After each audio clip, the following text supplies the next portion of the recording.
Salut à tous, c'est Maxime et c'est un plaisir de vous retrouver pour une nouvelle vidéo. Aujourd'hui, on se retrouve pour parler un petit peu stockage et plus précisément des cartes SD. En effet, c'est vraiment quelque chose qui peut être assez compliqué à comprendre et même d'ailleurs qui peut faire peur en fait, tout simplement parce qu'on pourrait croire que acheter une carte SD pour sa caméra, ça peut coûter limite des fois 3 à 500 euros. Évidemment, rassurez-vous, non. Une carte SD normale pour une caméra, même un peu professionnelle, ne coûtera jamais ces prix-là, où il y aura toujours d'autres solutions beaucoup moins chères. En effet, certains vont me dire que c'est complètement bête de croire ça et que évidemment ça coûte pas aussi cher. Mais le problème, c'est que quand on s'y connaît pas trop, on comprend pas forcément et des fois, dans les calculs, c'est pas correct. Ce qui va généralement poser problème, c'est de ne pas faire la différence entre mégabits, mégaoctets et mégabytes. On en parlera juste après. Donc avant, pour choisir sa carte SD, il va falloir connaître le débit de sa caméra. Pour ça, vous avez toujours une fiche produit que vous pouvez trouver sur internet ou alors dans le manuel d'utilisation de votre caméra dans la boîte, mais vous avez toujours en tout cas une solution pour le retrouver. Et donc à ce moment-là, je vous conseille de prendre tout simplement le débit que vous voyez le plus gros.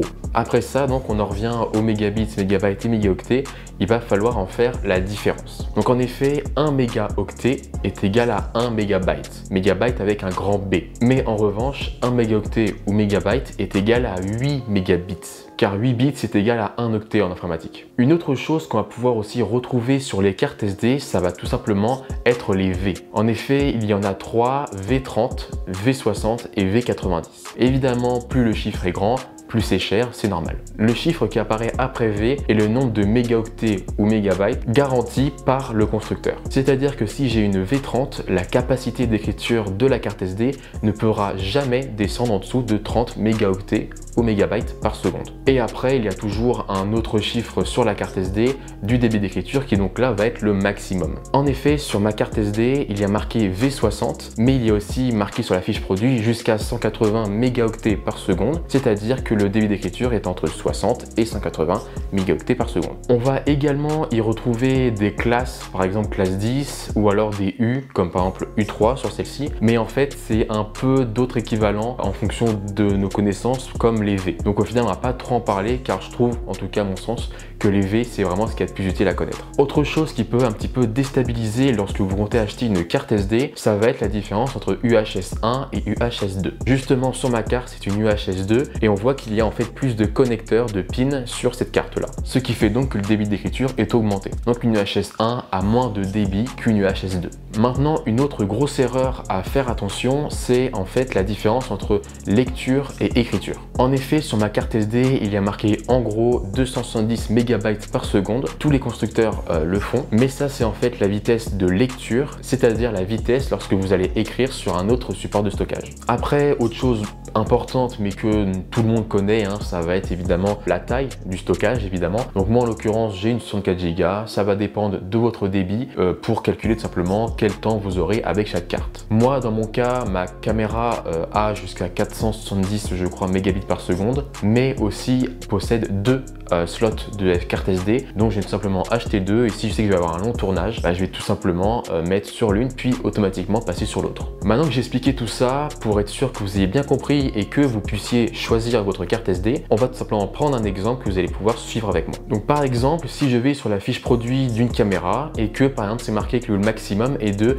400 mégabits par seconde. À ce moment-là, première chose que je vais faire, c'est diviser 400 par 8. Ça nous donnera à ce moment-là le débit en mégaoctets ou mégabytes par seconde. Puisque le problème est que sur les cartes SD, ça parle tout le temps en mégabytes par seconde. Donc finalement, ça nous fait 50 mégaoctets ou mégabytes par seconde. Donc on peut à ce moment-là avoir une idée de quelle carte choisir. À ce moment-là, par exemple, si on est à 50, on va avoir deux possibilités. Premièrement, le choix du prix. À ce moment-là, on va pouvoir prendre une V30, ça devrait fonctionner. Et à ce moment-là, si elle peut monter à 100, 120, j'en sais rien, à ce moment-là, voilà, ce sera techniquement suffisant pour filmer vos rushs. Mais bien sûr, pour moi, la première n'est évidemment pas la meilleure. La meilleure, c'est la seconde, qui est tout simplement de jouer la sécurité en prenant à ce moment-là au-dessus, c'est-à-dire une V60.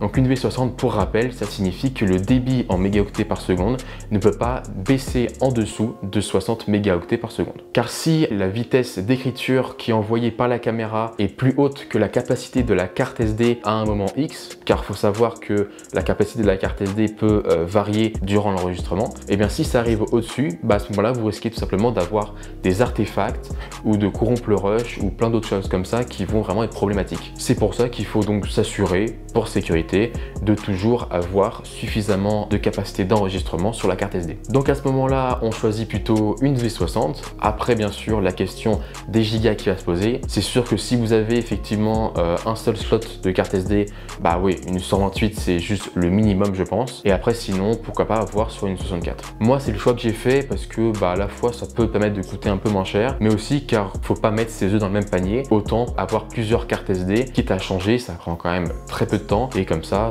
pose peu de problèmes en cas de perte d'une carte SD. Après bien sûr, surtout quand je suis en prestation, je filme tout le temps sur les deux cartes SD en même temps pour être sûr que si l'une crame, je sais que j'ai toujours l'autre en backup. Car bon, perdre un petit projet perso quand t'es sorti dehors aller filmer des rushs, c'est pas grave. Par contre, quand tu perds des shootings d'un mariage ou quoi que ce soit, là, c'est beaucoup plus problématique. Donc pour conclure, si vous avez besoin par exemple d'une V60, moi je peux vous conseiller la Lexar 1800X par exemple. Ou alors après, si vous voulez une V30, vous pouvez avoir les SanDisk Extreme Pro qui sont dans les vingtaines d'euros. Ah oui, et celle-là est dans les quarantaines d'euros. Donc en fait, on va toujours être sur quelque chose de raisonnable. Une V90 à ce moment-là, oui, il va clairement arriver sur un budget quand même bien au-dessus, où je pense qu'on va passer sur oui, la centaine d'euros facilement pour une 64 Go. Donc voilà, on a vu comment choisir une carte SD. J'espère que vous avez compris tout ce que j'ai dit. Je pense que vous avez vu que c'est pas si sorcier que ça finalement. Donc si vous avez aimé, il y a le bouton s'abonner et le petit like, ça me ferait vraiment hyper plaisir et ça soutiendrait la chaîne. Si vous avez des questions, peut-être un point que j'aurais pu oublier, à ce moment-là, les commentaires sont faits pour ça. J'essaierai de vous y répondre le plus rapidement possible. Et nous, on se retrouve bientôt pour une prochaine vidéo. Allez, ciao!